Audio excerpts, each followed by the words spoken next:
Olá a todos, obrigado mais uma vez pelo convite. Agradeço a todo o pessoal do PAP que rotineiramente, né, faz essa participação junto conosco nessa parceria e me sinto muito lisonjeado em poder estar aqui mais uma vez contribuindo na formação dos professores, colegas da docência que estão aí nesse processo de habilitação, né, nesse novo mundo. Bom, então, sem muitas delongas, né, vamos começar a apresentação. Deixa eu só colocar aqui.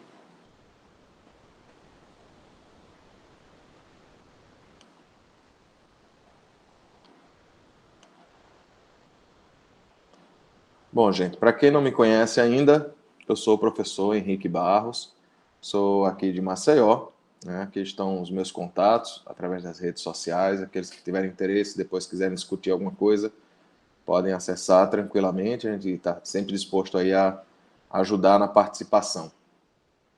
Eu sou professor aqui da Universidade de Ciências da Saúde de Alagoas, a Uncisal, do Centro Universitário Tiradentes, né, instituição privada aqui do estado, e sou professor convidado do Florida Hospital Nicholson Center, lá em Orlando, no Miami Anatomical Research Center, em Miami, e no CALMS, em Tampa, né, vinculado à Universidade do Sul da Flórida, onde anualmente realizamos cursos na área de anatomia, né, minha área de maior atuação hoje. E atualmente faço parte da diretoria, sou tesoureiro da Sociedade Brasileira de Anatomia, e foi pedido para que a gente conversasse com vocês hoje aqui a respeito de algumas ideias, né, algumas possibilidades para que vocês possam encampar aí nas suas aulas. Então, o importante é que a gente possa entender e observar que na própria natureza a gente tem que estar sempre atento para superar os obstáculos, né? Então, a natureza ela não desiste, ela brota, ela surge, ela se supera para tomar o seu espaço. E assim também devemos ser, né, como nós. Esse vídeo aqui eu acho bem emblemático, porque quem nunca passou por isso, né, teve um filho, ou mesmo se enganchou aí numa das vezes, né, enganchou a cabeça, e aí você vê que o menino está com a cabeça enganchada, e o pai tenta ajudar a soltar o menino, e realmente, assim, aquela situação angustiante, não consegue tirar, né? Algo bem comum que já deve ter acontecido aí na família de vocês. Então você vai, tenta forçar, né?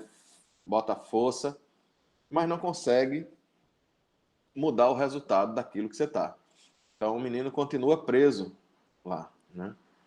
Ele não consegue se soltar. Mas se a gente pensa por outra maneira, a gente consegue tentar de uma forma diferente, né? Às vezes os resultados vêm.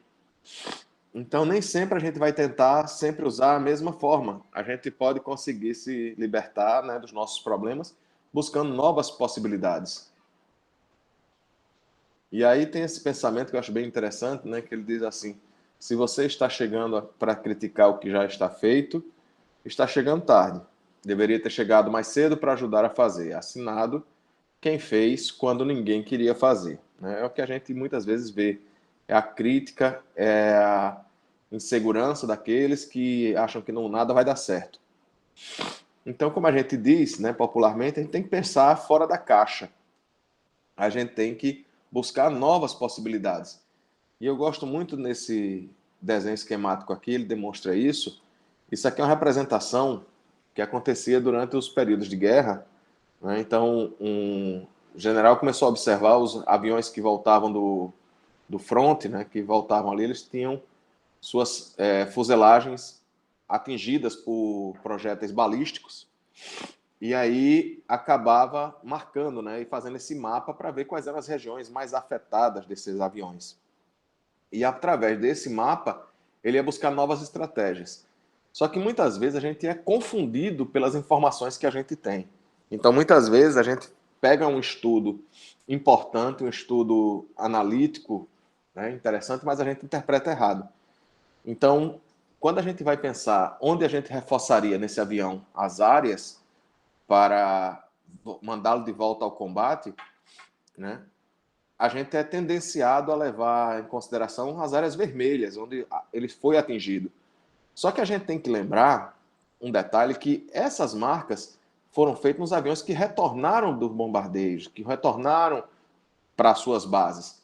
Ou seja, aqueles que foram atingidos nas áreas que estão em branco foram as áreas que esses aviões não conseguiram voltar para as suas bases. Então, o reforço deve ser nas áreas brancas e não nas áreas em vermelho, porque nas áreas em vermelho ele consegue voltar à sua base. Então, repare que, como um dado, ele pode mudar totalmente a nossa filosofia de trabalho. E uma das coisas que eu também gosto de reforçar muito, né, que o aluno, quando ele entra na faculdade, a gente, em geral, a gente fica buscando esse processo de formatura, onde o processo educacional vai formar, vai colocar os alunos em uma forma, vai nivelá-los, vai tratá-los de forma igual. Onde, na verdade, o mercado de trabalho não quer pessoas que sejam iguais. O mercado de trabalho quer pessoas que tragam algo diferente, que possa ser diferente. Então, o que a gente tem que fazer é ser amorfo, né?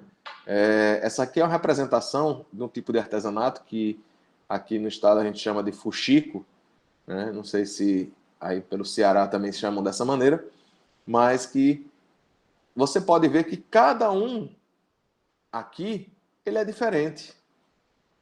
Mesmo os que têm as mesmas cores ou que foram do mesmo tecido, ele tem um pregueado diferente. Então, cada um tem a sua característica individual. Então, a gente tem que se descobrir amorfo, diferente dos demais. E para isso, eu preciso também entender quem são esses meus alunos. Então, hoje existe um grande conflito de gerações entre os professores que se formaram, né, já há alguns anos, e o aluno que está hoje na graduação. Então, essa comunicação nem sempre ela é bem estabelecida. Se a gente pensar essas diferenças de gerações, o que era bom, o que era interessante, como é que as pessoas se divertiam, como é que as pessoas brincavam, como é que as pessoas interagiam nos anos 80, era de uma maneira. Nos anos 2000, 2010, 2020, a interação é totalmente diferente. E aí entra naquela história, mas isso é bom ou isso é ruim? Então, não cabe aqui a gente definir se, por exemplo, uma pizza de coxinha, um temaki de acarajé, por mais estranho que possam ser, se isso é bom ou se isso é ruim. Pode não me agradar pessoalmente. Pode ser que na minha sugestão não seja a minha preferência. Mas eu não posso dizer que é ruim. Porque tudo vai depender da experiência do público que vai receber aquele material. Isso aqui é muito comum, né? Os pais têm um bebezinho e aí ganham presentes, colocam lá e acham lindo aquele presentinho rodando aqui em cima, mas na visão do usuário, é essa visão que tem aqui. Então, para quem está de fora, acha lindo o processo, mas para o usuário não é nada factível, né? Você contrata engenheiros, arquitetos, projetistas, designers para fazer uma praça bem bonita, com arborização, com um gramado bonito. E você vai ver que muitas vezes as soluções que foram desenvolvidas como padrão não são aquelas que usualmente os usuários vão querer. Então, muitas vezes, a experiência do usuário vai nos levar por outros caminhos que não aqueles traçados inicialmente por aquelas pessoas que pensaram o projeto em si, né? Hoje a gente tem uma geração que já nasce linkada num celular, num computador, que já mexe nisso desde pequenininho. Então, para eles é muito natural ter acesso a essa tecnologia. A gente que vem de gerações um pouco mais passadas, foi todo um processo para entrar nesse novo mundo. E quanto mais antigo você é, mais dificuldade você tem para se adequar a esse novo meio. Então, assim, muitos de nós talvez tenham vindo desse modelo educacional tradicional em que o professor, ele é a autoridade máxima, é maior do que os seus alunos e que ele é a fonte de conhecimento e que os seus alunos são meros receptores, né? Então, isso é uma filosofia de um modelo educacional tradicional. E que vem junto com ele alguns problemas, né, alguns dilemas. Porque às vezes o professor diz, não, então vamos fazer uma coisa que seja bem justa. Vamos fazer uma avaliação igual para todo mundo. Só que ele esquece de levar em consideração que essas pessoas são diferentes na sua essência, tiveram vidas diferentes, tiveram experiências de vida diferentes. Então, para alguns, o desafio vai ser muito simples. Então, se ele bota ali a tarefa subir na árvore, para um macaco é muito fácil, para um pássaro é muito fácil. Mas, por exemplo, para um peixe é impossível, para a foca vai ser impossível, né? Para o pinguim vai ser impossível. Então, eu tenho que entender um pouco do que é a história dos meus alunos. Como é que esses alunos vão estar dentro desse processo? Então, tratar de forma igual não significa que seja a forma justa e muito menos a forma adequada. Você vê que se a gente bota ali, né, as caixinhas de forma igual para cada um, todos vão estar com a mesma caixa, porém não vão ter acesso à visualização. Enquanto a gente se distribui isso melhor, você vai ter acesso para todos. Então, a justiça é tratar de forma igual os iguais e de forma diferente aqueles que são diferentes. E isso na aprendizagem é uma outra coisa que vai ser modificada nos nossos conceitos. Porque durante muitos anos a aprendizagem tinha a ver com memorização, principalmente numa época em que se fazia medição de testes de QI, que era a sua capacidade de inteligência, né, o seu coeficiente. Então, utilizava-se um único padrão que era da sua capacidade de armazenamento. E isso hoje, nós temos aparelhos que são muito melhores do que nossos cérebros para memorizar, para ter acesso mais rápido a essas informações. O que eu tenho que buscar é o processo de aprendizagem, ou seja, é o que eu vou fazer com essa informação. E isso, né, você vê que é tão gritante que hoje mesmo a gente chama, né, as instituições de ensino superior, porque eu estou preocupado com o que eu vou ensinar e não necessariamente com o que o aluno vai aprender. Então as instituições deveriam, na verdade, ser instituições de aprendizagem superior. Quando a gente fala de aprendizagem, tem várias filosofias, várias conformações, né? Tem aí a pirâmide de Bloom e etc. Mas se a gente entender o ciclo da aprendizagem, como ele se dá, ele tem uma primeira fase que ele é a captação desse material, né? Desse assunto, desse estímulo. Depois ele vai fazer o processo de fixação. A terceira fase estaria numa fase de manutenção desse aprendizado. Na quarta fase, seria a recuperação, ou seja, era você ficar lembrando daquilo que você já estudou, daquilo que você já aprendeu. E a quinta fase se daria a transmissão. Só que para que essas fases elas ocorram, eu tenho que ir aperfeiçoando esse meu processo de aprendizagem. Então, o aluno ir só para a sala de aula, ele só fazer uma leitura, ele só fazer um momento daquilo ali, não vai fazer com que ele chegue até a quinta fase. Eu tenho que trazer isso no dia a dia do seu aluno. Eu tenho que trazer ele para experiências da vida cotidiana dele. Isso vai fazer com que o aluno consiga aprender melhor e a se lembrar desses detalhes, de como obter essa informação e do que fazer com ela, para que daí ele possa conseguir transmitir o que ele aprendeu. Então, se não, vai acontecer com o aluno, né, o que é aquilo que aconteceu no filme do MIB, né? Então, que ele termina de estudar, vai para a prova e parece que sofreu lá um flash, que ele dá um branco, né, esquece tudo e chega na prova, não lembra mais nada. Por quê? Porque ele não conseguiu fazer aquelas fases do ciclo de aprendizagem. E aí, nesses modelos de educação em que a gente tem os modelos de metodologias ativas, o protagonismo no processo de aprendizagem ele passa a ser do aluno.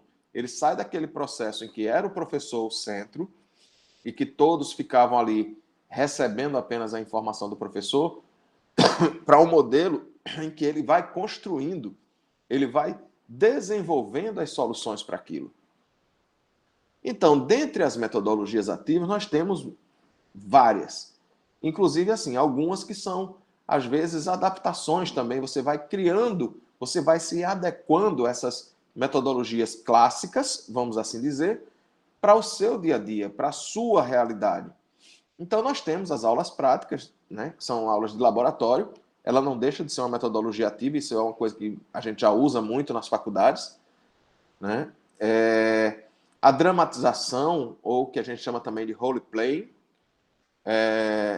o storytelling, onde você faz a construção de uma história, que podem ser com personagens fictícios ou não, mas que você faz uma história, você joga aquilo dentro da vivência do aluno.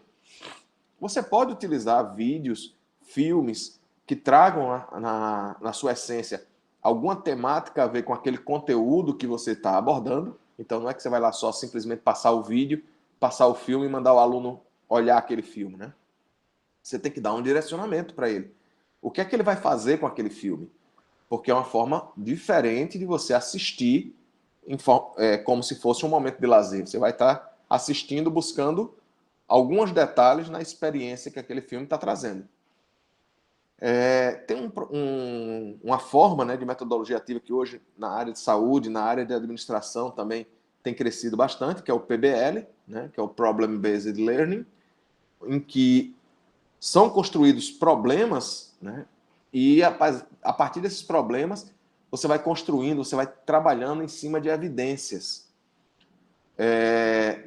Você pode fazer as pinturas corporais, que a gente chama de body painting, modelagens, workshop, construção de modelos, seja no padrão de encaixe, tipo Lego, seja de manipulação de material, tipo biscuit, modelagem ou moldagem de materiais, o papercraft, que são dobraduras de papel, as técnicas de gamification, né, que são de jogos, onde você traz o lúdico para dentro do processo de aprendizado.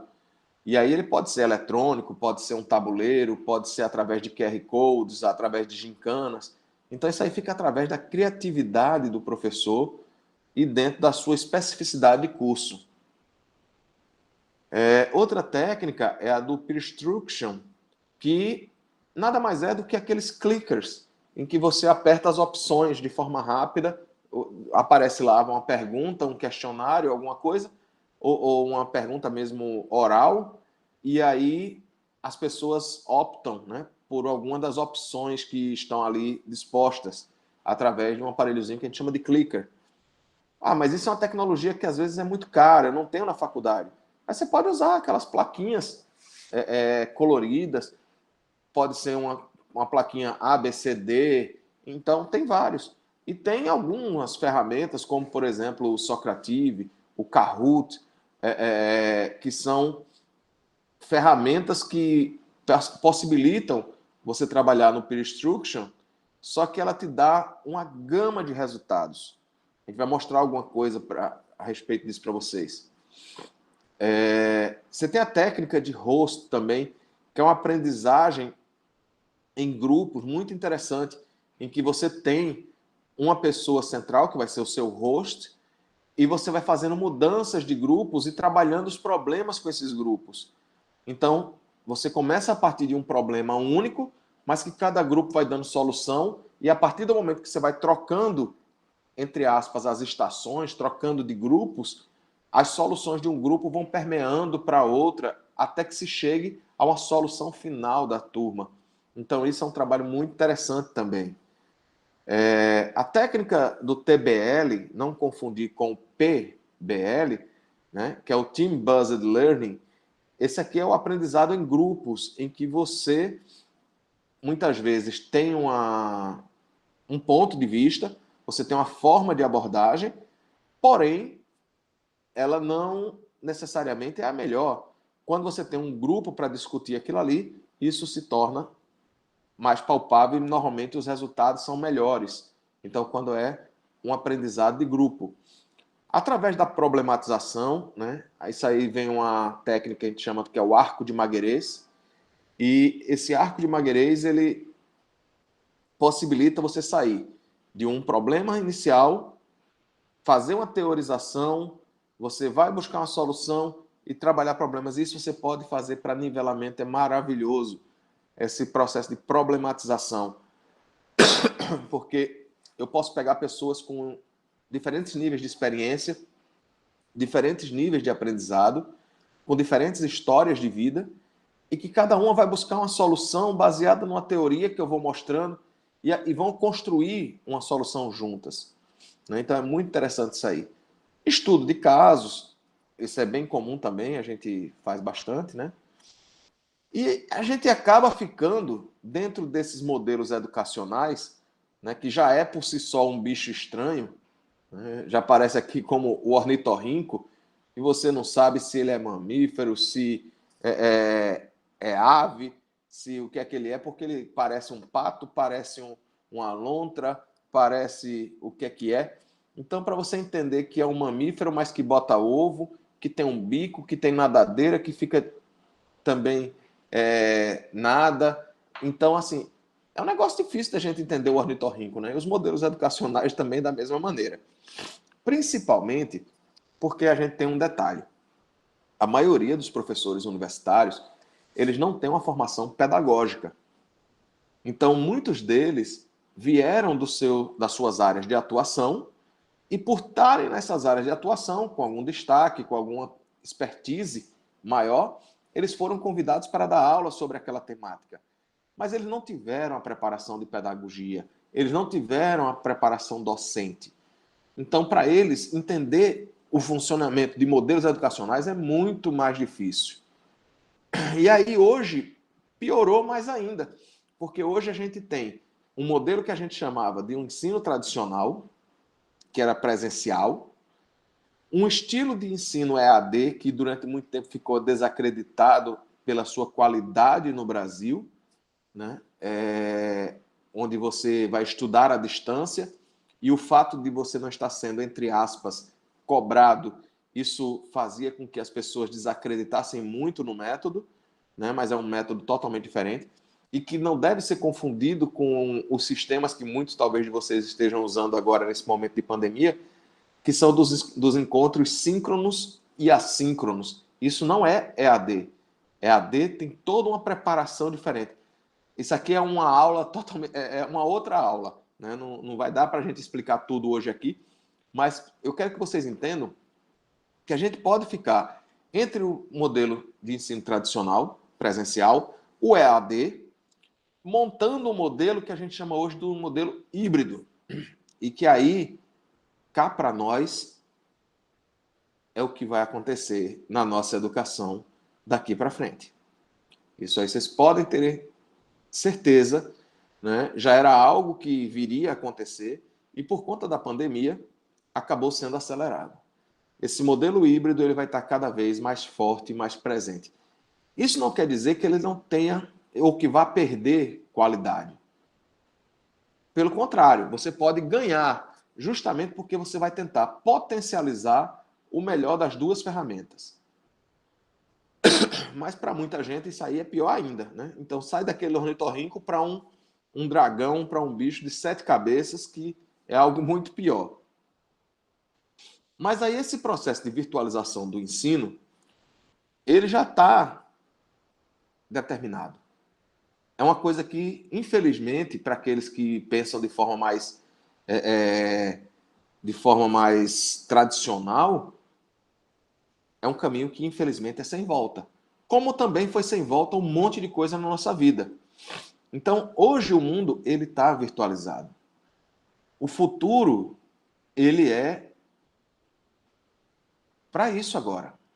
Não é aquele futuro que a gente imaginava 20, 30 anos atrás, né? Só que ninguém tem uma bola de cristal. A gente não sabe como isso vai acontecer, nem quando vai acontecer, nem de que maneira, né? Ninguém esperava, por exemplo, a gente estar até hoje meio que confinados em casa ainda por conta de uma pandemia nessa altura do campeonato, né? Então, aquilo que nos filmes, né, que a gente assistia na infância, quem é nascido aí, né, pouco antes da década de 80, né, deve lembrar desses filmes em que ele ia para o passado, ia para o futuro e tal.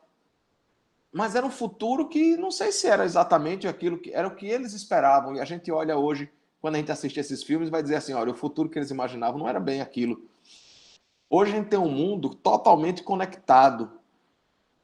E que se você vê, né, o desenho lá dos Jetsons, que foi uma série americana dos anos 60, que no Brasil veio para os anos 80, ser passada, muitas das coisas já se fazia home office, né? Você já tinha aí o camarada no home office, os carros automatizados, aqui voavam, da gente ainda não voa, mas com automatismos, com avanços de tecnologia que eram pensados lá nos anos 60.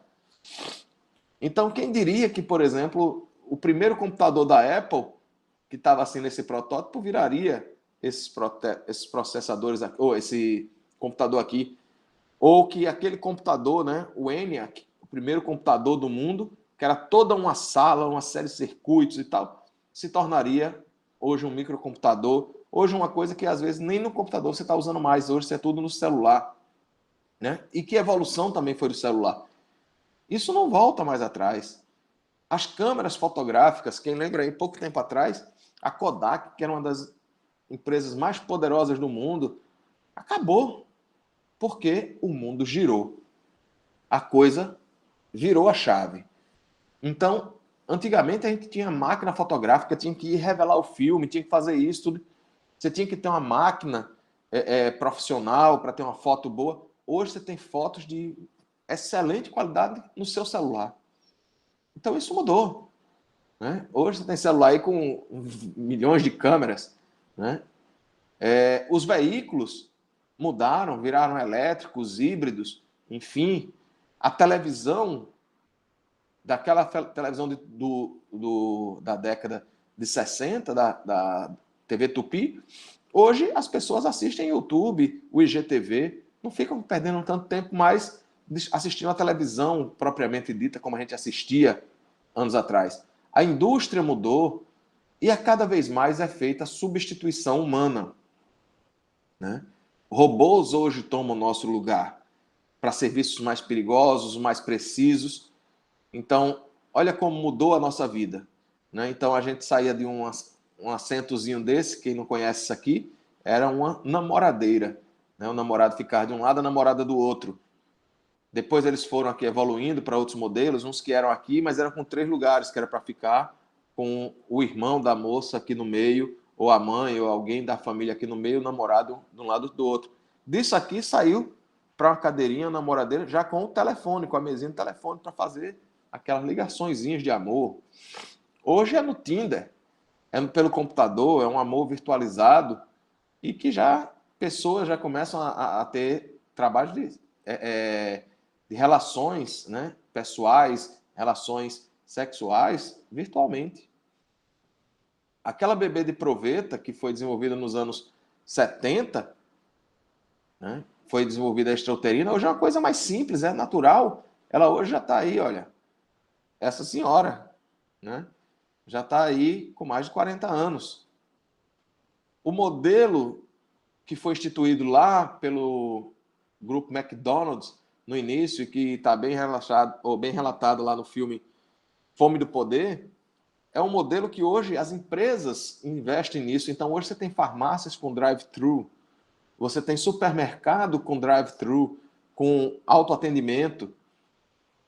O Banco do Brasil, que era aquela empresa tradicional, onde todo mundo era fardado da mesma maneira, hoje você tem, por exemplo, na sede do Google, a sexta-feira, que é a sexta-feira do pijama. Então, as pessoas vão com seus pijamas, vão com outras formas. Aquelas cabines de trabalho que a gente era acostumado a ver há poucos anos, hoje são essas praças de trabalho, onde as pessoas interagem uma com a outra de diversos setores para que elas tenham maior liberdade. Os próprios museus se modernizaram e trouxeram essa vida para o mundo virtual. Então, grandes museus hoje têm o seu acervo exposto virtualmente para aquelas pessoas que não têm a possibilidade de ir. E aí entra uma questão do rastreamento humano, né, que a gente viu lá no filme, alguns anos atrás, Minority Report, e a gente achava tão distante daquilo, e a gente hoje é rastreado. Hoje, você está no meio da rua e as pessoas estão lá lhe observando. E a gente ajuda esse processo, porque quando a gente faz aqueles aplicativos, quando a gente usa aqueles aplicativos que mudam o nosso rosto, eu já estou dando as opções, inclusive, de mudanças que podem acontecer. Então, se eu fizer um disfarce depois, se eu for fazer aquele trabalho de envelhecer, de virar, botar um cavanhaque, um cabelo branco, se eu virar mulher, o que é que eu fizer, eu já tenho aquela imagem, isso aí já tem em bancos de dados no mundo das suas imagens. E cada vez mais, a gente vai trazendo esse modelo virtual para o nosso dia a dia. Então, pessoas, por exemplo, do esquadrão antibomba, pilotos, hoje médicos, profissionais da área de saúde, né, que a gente sempre coloca como os profissionais que a gente depende da vida, né, nas mãos deles, essas pessoas são treinadas essencialmente em simuladores. Ele tem que fazer horas e horas de simulador para poder ir para a vida real, né? As autoescolas hoje já usam simuladores. E aí esses paradigmas vão mudando. Você vê que, por exemplo, na área de saúde, antigamente uma frase que era muito emblemática era que grandes cirurgiões traziam grandes incisões, eram grandes cirurgias, né? Você não devia estar hesitando, ampute logo.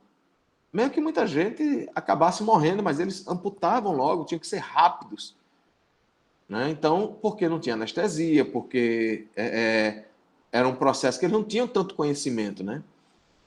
Hoje, você não aceita mais fazer uma cirurgia com grandes incisões, tem que ser tudo através de vídeo, através de incisões mínimas. E aí tem agora, por exemplo, olha, até uma cirurgia, né, de implante dentário que foi realizada na China com um robô. Quem operou o paciente foi um robô. Então, feito sem a mão humana diretamente aqui. O profissional ficava nos controles do robô e o robô é que fazia a cirurgia. Aqui você tinha só o pessoal acompanhando ali para ver se estava indo tudo certinho. Então, tá lá a cirurgia sendo realizada no paciente sem nenhuma intervenção humana direta. E isso vem para a realidade aumentada. Mas por que é que eu quis trazer isso aqui para vocês? Porque tem algumas dessas ferramentas digitais que são importantes para a gente começar a colocar no nosso cinturão de utilidades. Quando a gente fala de super-heróis, eu gosto muito do Batman, né? Com relação aqui ao aprendizado, porque assim, o Batman ele não veio com nenhum poder específico, né? Só o dinheiro, na verdade, né? Ele veio de uma família muito rica. Mas ele não veio com visão de raio-x, com super força, com super isso, super aquilo. Então, na verdade, o que é que ele veio?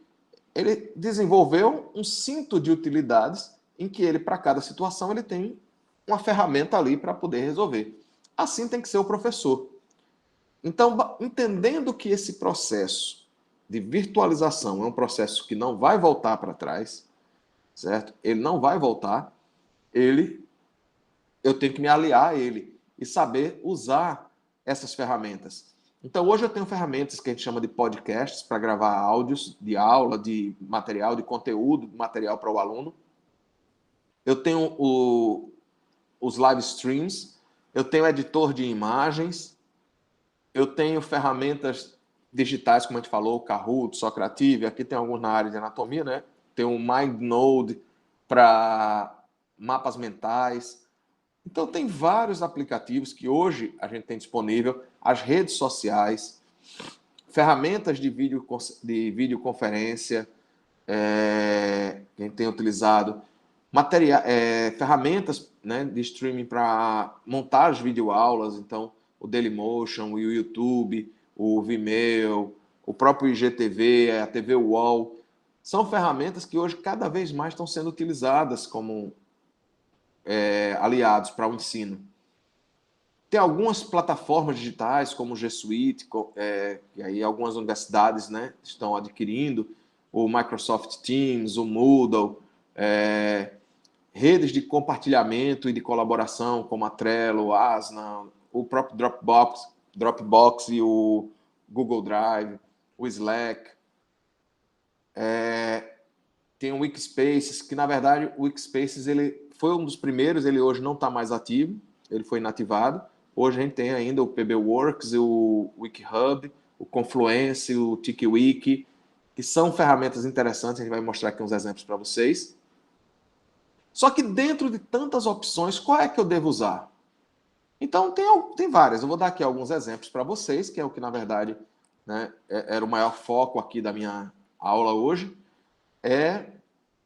Por exemplo, a gente pode pegar artigos e colocar os alunos para discutir esses artigos. Agora, não pode ser qualquer artigo.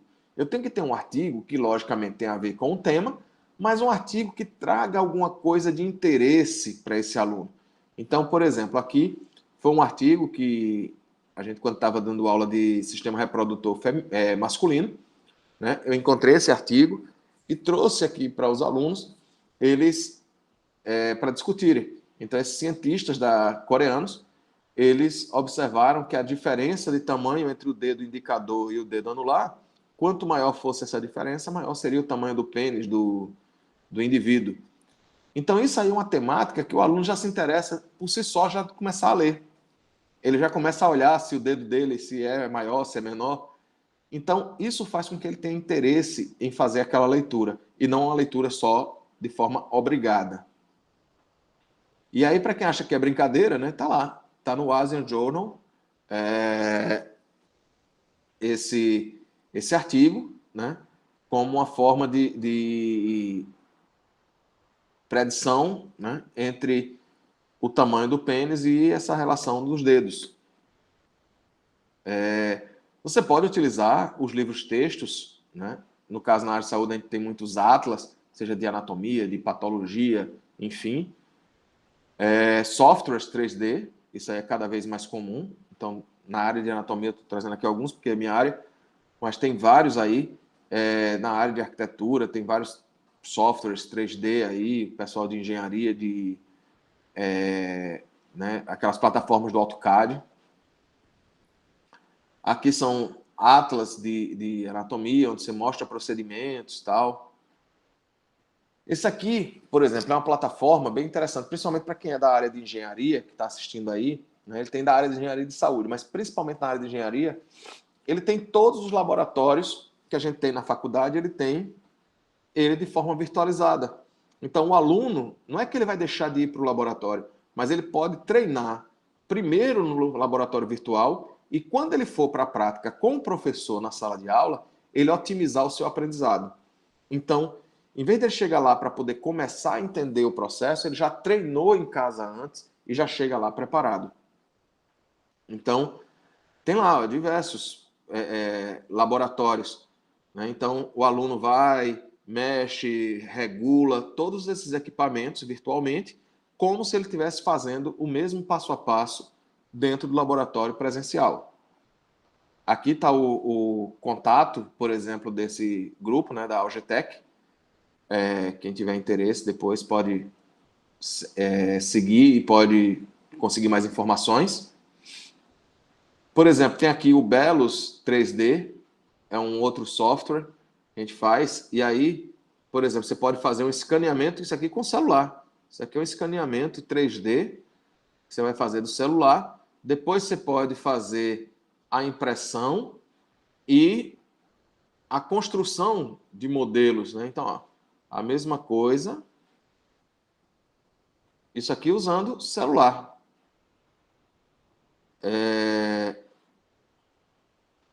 No Visible Body, é um atlas de anatomia, eles também hoje têm a parte de realidade aumentada, então você vai entrar lá no menu e as fotos que tem essa parte, esse símbolozinho aqui de realidade aumentada, elas podem ser utilizadas e você faz a projeção dessa realidade aumentada na frente, na sua casa, na sua mesa, onde você quiser, para estudar as estruturas do corpo.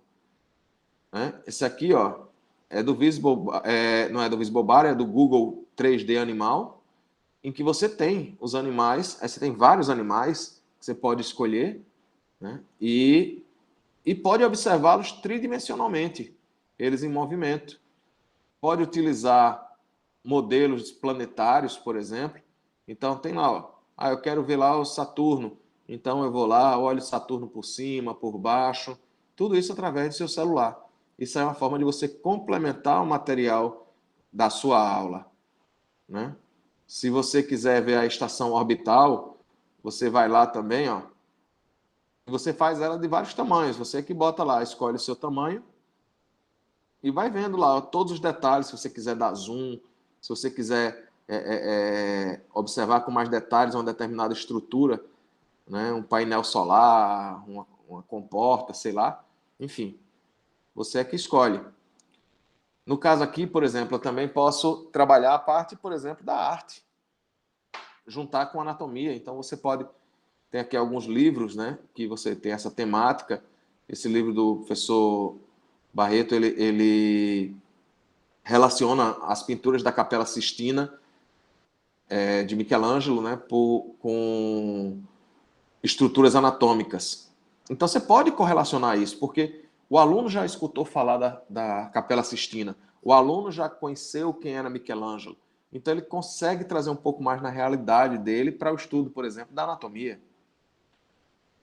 Isso aqui é um professor também lá de Minas Gerais, que ele usa muito isso aqui, então ele pega quadros famosos e tenta fazer essas interpretações, trazendo aqui no caso para anatomia, mas você pode trazer para outras coisas. Pessoal que trabalha, por exemplo, com arquitetura, com design de interiores, enfim, você pode trabalhar a iluminação, os móveis, o ambiente, enfim, aí é a sua especificidade. Tem algumas esculturas, macromodelos, então aqui, não sei se você conhecem a professora Delane, né? A professora Delane é aí da UFC, professor Eulampo, lá da Paraíba, também através de esculturas ele trabalha. Esse aqui, olha, é um desafio que mundialmente, né, o pessoal usa muito na área de engenharia, fazer pontes de macarrão, e aí elas têm algumas provas a fazer isso. Isso aqui faz com que o aluno tenha um nível de aprendizado muito maior do que se ele ficar só fazendo cálculos na bancada. Desenvolver quebra-cabeças 3D. Então, isso aqui é um carrinho todo montado através de recortes de madeira. Então, eles recortam e montam até chegar na forma do carrinho. Esses quebra-cabeças 3D ajudam muito ao aluno vivenciar essa experiência da construção. Você trabalhar, por exemplo, quem é da área de física, da área de matemática, coisas simples, como, por exemplo, o efeito dominó e como isso repercute, então, a reação em cadeia, tudo isso. Você repare, por exemplo, essa apresentação aqui, ele tem uma sequência, né, do efeito dominó e a sua amplitude. Então, como é que isso vai crescendo? Então, você vê, ele começou lá com uma peça pequenininha e atingiu até a maior. Então, repara só, um vídeo desse, você gastou ali pouco mais de 10 segundos e explicou toda uma teoria que às vezes você levou 2 horas de aula para poder explicar, em que essa reação em cadeia ela vai se amplificando e jogando uma força maior para poder derrubar aquela última barreira lá. Se fosse o primeiro dominó batendo naquela última, não faria efeito nenhum. Mas como ele teve essa reação em cadeia, isso também. Por exemplo, eu associo muitas vezes aqui também a anatomia com religião, então tem alguns livros aqui que a gente consulta. Eu coloco trabalhos dos alunos aqui para eles pesquisarem, então, quais eram os mártires da igreja que tinham alguma relação com a anatomia. Produzem resumos. Né? Isso aqui é uma aluna, né? Ela formou agora há pouco tempo, a Renata, a dentista médica, e que ela produz uns resumos muito bacanas, e que inclusive ela comercializa isso depois, então ela tem duas formas aí. Ela produz, estuda e ainda ganha dinheiro com isso. Então, tem ali, ó, você pode fazer mapas mentais, e aí pode usar aquele MindNode que a gente falou, para o aluno conseguir entender isso aqui, ele construindo isso aqui, esse mapa mental, vai ajudar muito no processo de aprendizado dele. Através de desenhos, então quando ele vai fazer esse desenho, os detalhamentos desse desenho, não é só o desenho em termos de arte, mas da precisão anatômica, da precisão que ele tem que empregar no detalhamento daquele tipo de tecido. Então, isso ele pode fazer para qualquer outra área. Aqui, olha, por exemplo, isso aqui tem no Instagram, né? O Abner, que inclusive é do Ceará, esse cartunista, né? Ele bota frequentemente isso aqui no Instagram. Então, você vai ter aqui referências literárias, países. Então, dá para você trabalhar com muita coisa. E aí o aluno, ele vai olhar aqui, qual é a referência literária? Aqui tem 2 maias. Então, era Os Maias, né? Aí aqui o outro livro, O 15, que é Kim e o Zé, né? O Retrato de Dorian Gray, São Bernardo. Então, assim, tem vários livros aqui, né? São 23 obras literárias, e que o aluno tem que conhecer quais são essas obras literárias, quais são as coisas, a partir de um desenho. É muito mais fácil para ele captar e lembrar disso aqui do que, às vezes, 2, 3, 4, 8 horas que você usou em sala de aula. Esse aqui é um trabalho também do professor Roberto, lá de Feira de Santana, que ele fez uma exposição que era as marcas anatômicas das desigualdades sociais. Mas isso, se você é da área, por exemplo, de humanas, na área de coisa, você pode transportar isso aí. Ele pediu para que os alunos fotografassem aspectos da vida sofrida de algumas pessoas, das desigualdades sociais, e transpusessem isso para a anatomia. Então, como a dor, a fome, o frio, as doenças, a má alimentação, como é que isso causa alterações no indivíduo. Então, isso aí, dependendo da sua área de atuação, você pode usar. Montar uma exposição fotográfica com elementos que ele possa identificar no meio da rua. Estudos dirigidos, em que você coloca um roteiro para que o aluno vá aprender, né? Então, depois ele está ali, ó, estudando, e depois a gente faz uma arguição. Aqui, no caso, eu fiz uma brincadeira com eles, que era aquele joguinho, eu chamei aqui de jogo do crânio, mas na verdade é aquele joguinho que você vai passando a bola um para o outro e quem cai tem que responder. E aí eu tinha dado o roteiro para eles tinham estudado, e depois eu fazia a arguição. No final, quem ficava ganhava um chocolate, ganhava um sorvete, alguma coisa, um prêmiozinho que eu colocava lá, enfim, para o último, né, que respondia mais corretamente até o final. E agora, no modelo virtual, continuei fazendo isso aqui. Então, essa aqui é a turma dos alunos, através do Meet, e utilizei o Gerar. Cada aluno tinha um número, é um outro aplicativo, e aí a gente faz o sorteio. Então, eu botei aqui quantos alunos tinham, então tinha 45 alunos. Quantos números eu quero sortear? E, por exemplo, deu o número 34. Quem é o número 34? Era esse aluno aqui. Eu pergunto a ele, ele acertou? Muito bem. Não acertou? Sai. Então, mesmo que daquilo que você acha que é só possível presencialmente, a gente pode virtualizar. E aí, um outro problema que acontece é isso aqui. O aluno, muitas vezes, ele fica indignado porque, às vezes, ele estuda algumas coisas e não cai nada na prova, né? Ou, às vezes, o que cai na prova não foi nada do que ele estudou. Então, fica nesse dilema. Então, o que foi uma outra coisa que eu fiz? Hoje, os alunos de algumas disciplinas minhas, eles constroem o processo de prova dele. Quem monta a prova deles são eles mesmos. Só que como é que isso faz? Ele vai estudar o assunto, ele sabe quais são os assuntos daquela unidade, e aí ele vai, em grupo, formular 10 questões. Né? Cada grupo, 10 questões. Isso vai gerar uma lista que eles vão me entregar. Né? Isso, dependendo da turma, vai me dar de 60 a 100 questões. Essas questões vão estar ali com respostas, né? Que eles trabalharam, e que eles vão trocar entre si. Então, o meu grupo produziu, vai trocar com outro grupo essas avaliações. E aí, o que é que vai acontecer? Esse primeiro processo aqui já é uma intervenção que eu vou fazer. Por quê? A qualidade dessas questões já valem parte da prova. Então, normalmente eu faço a prova valendo de 0 a 8, e de 0 a 2 é a qualidade dessas questões. Então, se ele fizer questões que não estão boas, ele já perdeu esses 2 pontos. Então, eles querem fazer uma questão que seja boa, né? Já para ganhar uma pontuação a mais. E aí é o que vai me dar trabalho, porque eu vou pegar aquelas questões todas e vou retificá-las, vou ajustá-las, porque, logicamente, eles também não tiveram essa preparação pedagógica. vou ajustar tudo isso e vou devolver para cada grupo as questões como um todo. Só que eles não sabem quais são as questões que vão cair na prova. Então, eu tenho ali, por exemplo, 100 questões, eu vou escolher 10. Mas eles vão ter que estudar as questões que todos os grupos fizeram. E aí, eles estudando essas questões, eles estão se preparando para a prova, estão fazendo um estudo dirigido.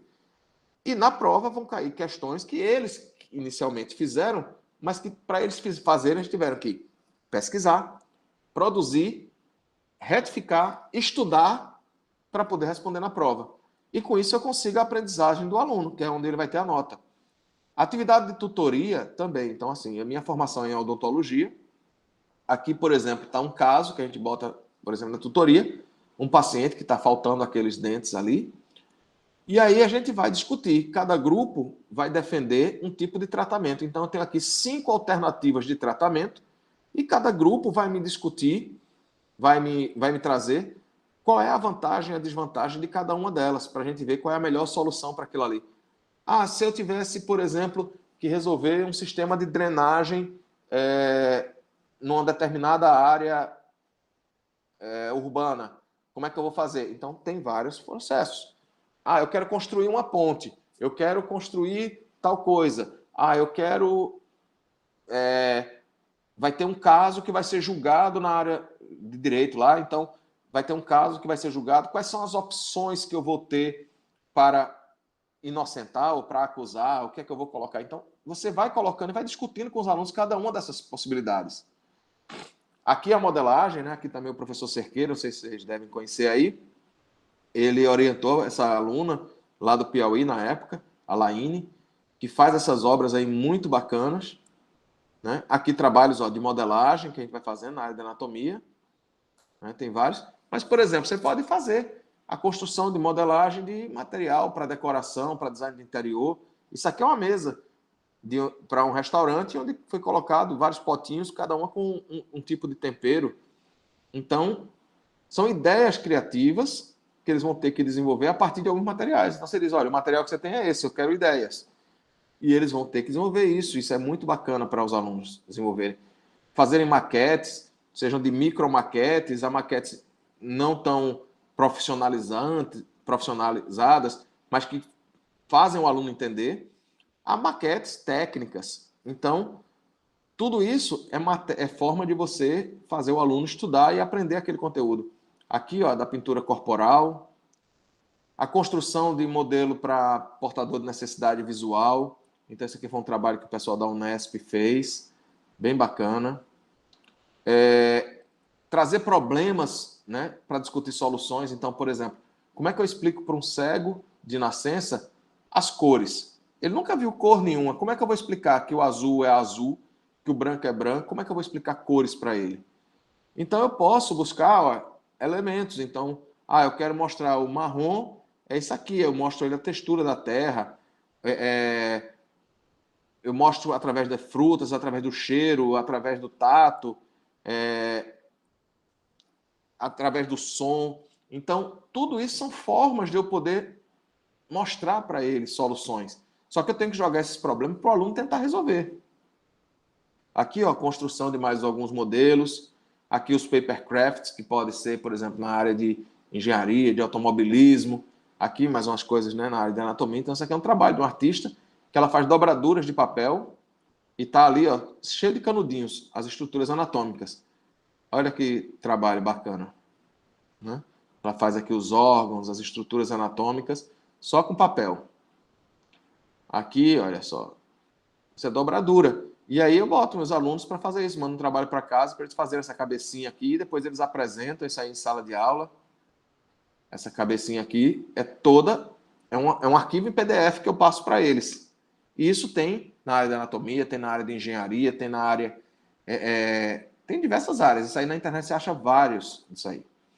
Através da etimologia, então eu pego um conceito, mostro a peça, aqui no caso uma peça anatômica, que é o hipocampo. Então eu digo a ele de onde veio essa palavra e por que se relaciona com a forma. Então, hipocampo é porque ele tem a forma parecida com um cavalo marinho. Aí o aluno associa isso, não esquece mais.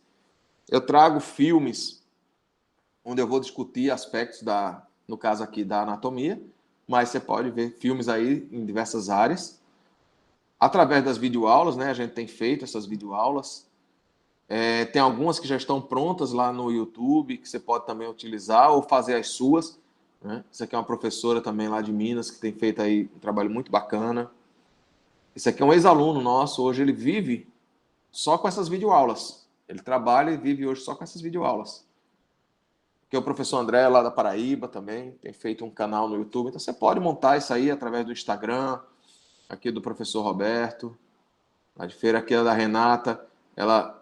Eles produzem esses conteúdos, né? E aí tem isso aí, esse material. Fazer o podcast, você vai fazer um áudio. Então aqui, por exemplo, esse professor Vitor, é lá de Pernambuco, ele tem um podcast em que ele explica. São podcasts rapidinho, são 7 minutos de que cada áudio falando sobre uma temática. Então ele não fala, por exemplo, das articulações todas do corpo. Ele vem para uma área, ele vem para um pedacinho. Você vai fazendo isso, vários capítulozinhos. Então você pode fazer isso de qualquer outra área.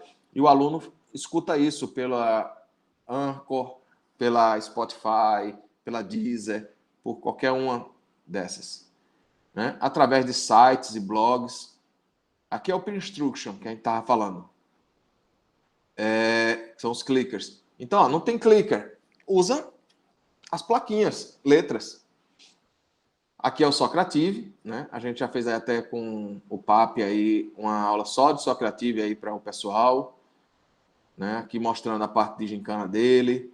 O Kahoot, que ele dá a possibilidade de você escolher através do celular. Então, o celular do aluno fica com essas opções. Você projeta isso aqui e ele escolhe qual é a opção que está correta aqui. Ele dá um resultado e esse resultado depois você pode discutir com o aluno. Ele faz um ranking também, que isso é muito legal. O aluno vai competindo, né, com os outros para ver quem chega consome mais pontos. Você pode fazer, por exemplo, de alternância. Então, as palavras na ordem correta, a sequência correta de, por exemplo, de soluções que você tem que agregar numa mistura química lá qualquer. Você pode fazer de acordo com a sua criatividade. E aí, uma coisa legal nesse site, né, na plataforma do Kahoot, é que ele tem essa primeira parte, que é você fez aquele teste. Depois, você vai repetir esse teste, porque você já viu agora as respostas, então para ver se você aprendeu, você pode mais uma vez fazer isso. E daqui a 24 horas, ele vai refazer novamente. Então, ele vai fazendo aquele processo de rememorização. E aí, depois, você vai trabalhar esses resultados. Então, uma questão que você teve uma aceitação grande, né? O pessoal acertou bastante, você depois faz só uma explanação e vai para a nova questão, pula para o novo tópico. Se foi abaixo, eu tenho que rever esse conceito, tenho que discutir de novo, para trabalhar novamente e até que chegue num patamar adequado. A técnica de crossfire, que, né, é uma espécie de debate. Aqui a gente fez com uns alunos da medicina a respeito de menstruar. Então, não necessariamente é a opinião pessoal de cada um, mas eu disse, olha, esse grupo tal vai falar a favor e esse grupo vai falar contra. Então, eles fizeram esse debate e trazem muitas informações, é bem legal, porque assim, é meio como um bate-rebate, né? Então, assim, um fala, o outro rebate, porque ele traz um argumento, aí você rebate, então isso ajuda muito na formação, porque vai trabalhando também a agilidade mental do aluno. Isso aqui é um outro trabalho que eu faço, que é o show de perguntas. Então, eles estão ali para responder, eu projeto uma imagem, eles têm que identificar, aí eles podem pedir ajuda ao amigo que está em pé, ou ele pode pedir ajuda ao seu grupo, só que isso tem alguns limites, né? Não é todas as alternativas que ele pode fazer isso. Ele tem tipo o show do milhão, né? Só que não é show do milhão, é só um show de perguntas. Então aqui, por exemplo, perguntava lá no coração qual era essa artéria. Então ele tinha que responder lá. Outro negócio também muito bacana, principalmente agora nesse momento de pandemia, são os trabalhos Wiki. O que é o trabalho Wiki?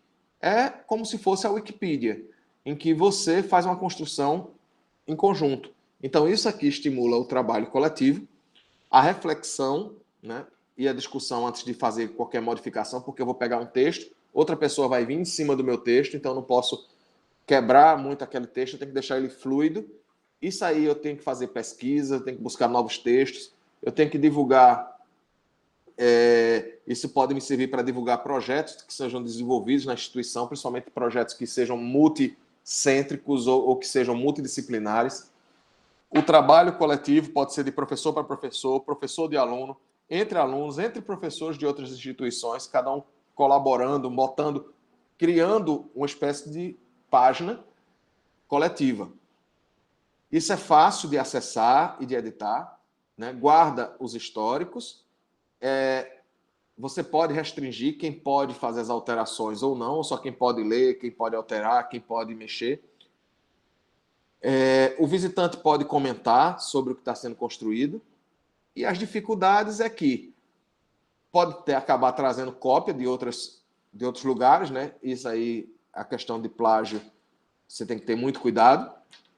Nem sempre a veracidade das informações, né, estão realmente de acordo, elas podem ser questionadas. E, normalmente, não tem grande relevância acadêmica esse tipo de ferramenta. Mas para um trabalho de atividade de turma, para um trabalho de divulgação de material, ou de um projeto que você está fazendo, isso é muito válido, sim. E aqui tem, então, as ferramentas que podem ser utilizadas. A Wikispaces que foi a primeira, mas ela hoje está inativa, né? Ela não funciona mais. E para a gente finalizar aqui, alguns modelos de complementação de estudo. Então, depois que o aluno estudou, para poder reforçar isso, o que você pode fazer? Eu boto, por exemplo, o aluno ele tem que criar estratégias, coisas com o nome. Então, isso aqui é para que ele revise nomes dos músculos. Então, ele tem que juntar, por exemplo, ele tem que dar o seu jeito. Isso aqui o aluno trouxe essas 3 figuras para dizer qual era o nome do músculo. Então, é o elevador da asa do nariz. Então, ele constrói esse desenho para poder mostrar aquele conteúdo que a gente aprendeu. Então, qual é o nome do músculo aqui? É o quadrado lombar. Esse aqui é outro. Então, o que é que tem no corpo humano com a primeira letra do seu nome? Quando eu jogo uma pergunta dessa, eu faço o aluno refletir primeiro.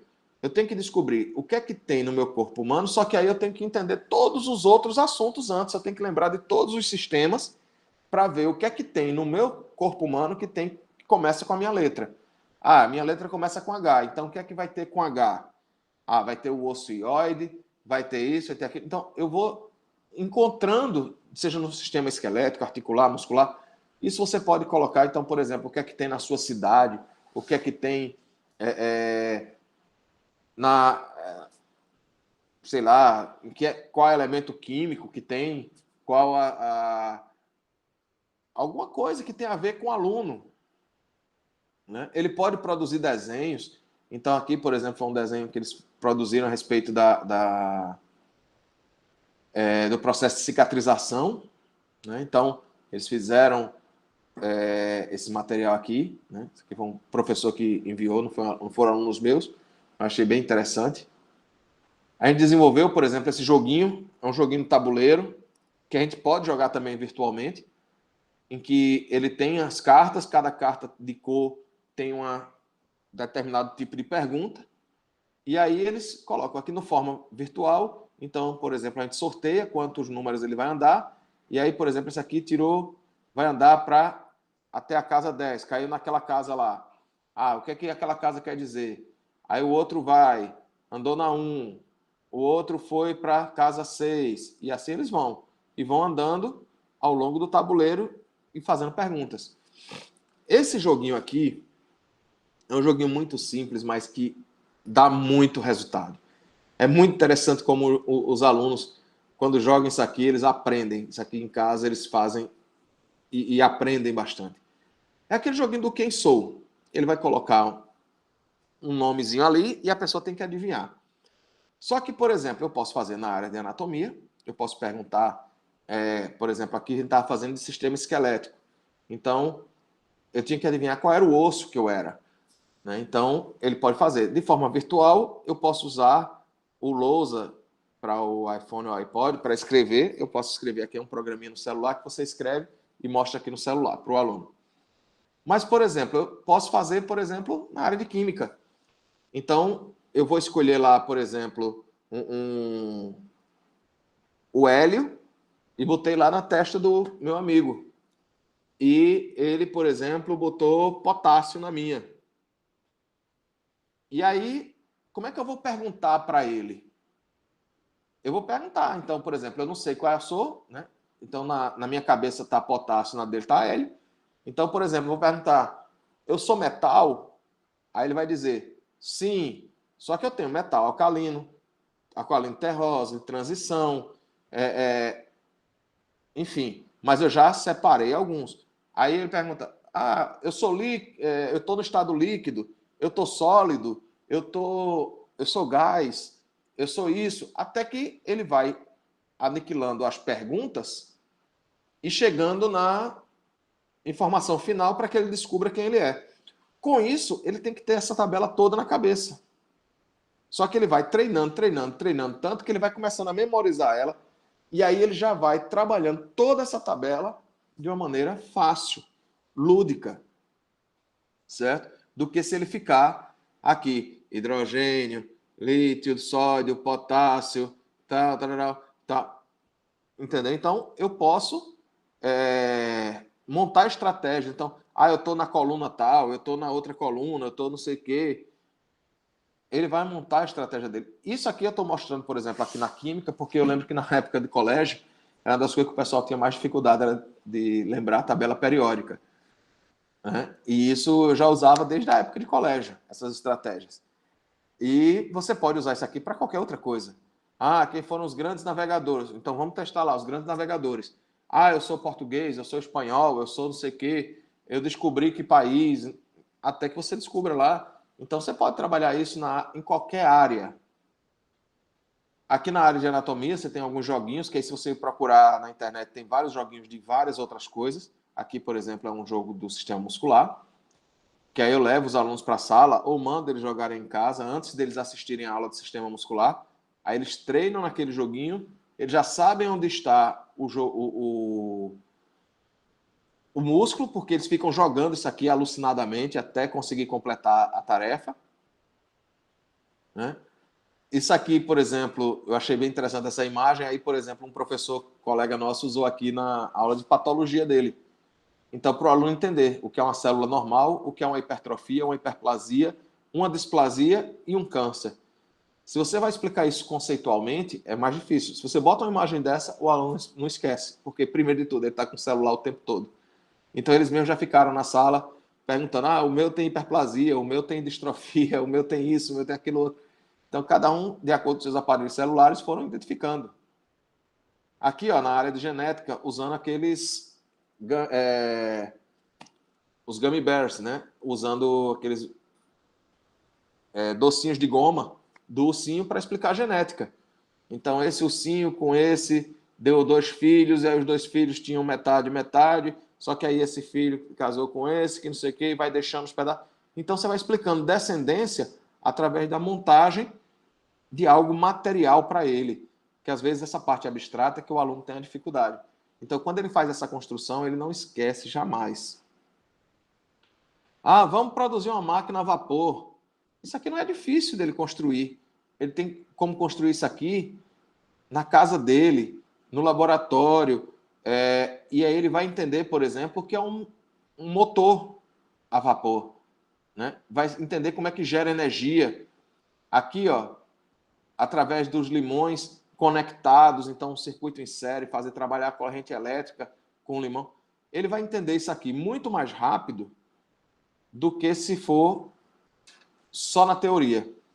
Se ele vivencia isso aqui, ele bota, e porque tem que ser uma moeda com um grampo, por que são esses metais, por que o limão, né? Por que a reação ácida vai produzir isso, e como é que eu passo de um para outro? Eu boto no polo positivo, no polo negativo, como é que é isso? Então, tudo isso aí dá para você explicar com 4 limões. Você pode pedir, por exemplo, para ele produzir um dominó matemático. Em vez de jogar com aquele dominó convencional, você joga com um dominó matemático. Então, ele vai trabalhar frações, vai trabalhar relações matemáticas para poder encaixar nas peças do dominó. Isso aqui eu também achei bem interessante na internet, né? Aqui tem Wi-Fi grátis, mas você tem que resolver a senha aqui. Então, se o camarada não souber a senha, de repente, se você está lá na faculdade e quer forçar os alunos a aprender alguma coisa lá, bota uma fórmula para poder eles usarem a senha do Wi-Fi. Tenho certeza que eles vão tentar dar um jeito para poder conseguir, né? Então, com isso, gente, espero assim, ter brotado aí em vocês algumas ideias, né? O que eu quero dizer também, eu acho que essa mensagem surte muito efeito para a gente, porque a gente tem que saber o que é que a gente tem dentro de si, porque é isso que vai ser a nossa verdadeira essência. Então, como diz a frase aí, a mesma água fervente que amolece a batata, ela torna o ovo duro. Então, não é a circunstância que muda a pessoa, mas sim o que tem dentro dela. Então, não é a água quente que faz diferença. O que faz diferença é a constituição de cada um, é o que você tem dentro de si. Essa aqui é a nossa cidade, que estejam convidados aí, assim que possível, poderem aqui nos visitar. Né? Tem todas essas belezas aqui. E esse provérbio mexicano também, que eu acho que diz muito desse momento. Né? O professor muitas vezes está desacreditado, está cabisbaixo, achando que o sistema de ensino quer nos engolir, que quer nos enterrar, mas que a gente sabe que a educação é que ela é essencial e jamais será substituída. Então esse provérbio mexicano, ele diz, né, que tentaram nos enterrar, mas não sabiam que éramos sementes. Então, por maiores que sejam as nossas dificuldades, o professor sempre persevera. A gente não estaria aqui, a gente que milita nessa área docente não está aqui só por estar, né? Cada um está aqui por seu amor realmente à docência e aquilo que faz. Por isso que acredita naquilo que faz e é através disso que vai fazer a diferença para os outros. Bom, gente, mais uma vez, então, obrigado. Obrigado, professora Maria José, que fez o convite. E aqui estão os meus contatos. Fico às ordens para qualquer dúvidas e possibilidades que vocês tenham aí. Então, muito obrigado. Até uma próxima vez. Deixa eu parar aqui a apresentação e a gravação. Até mais, gente.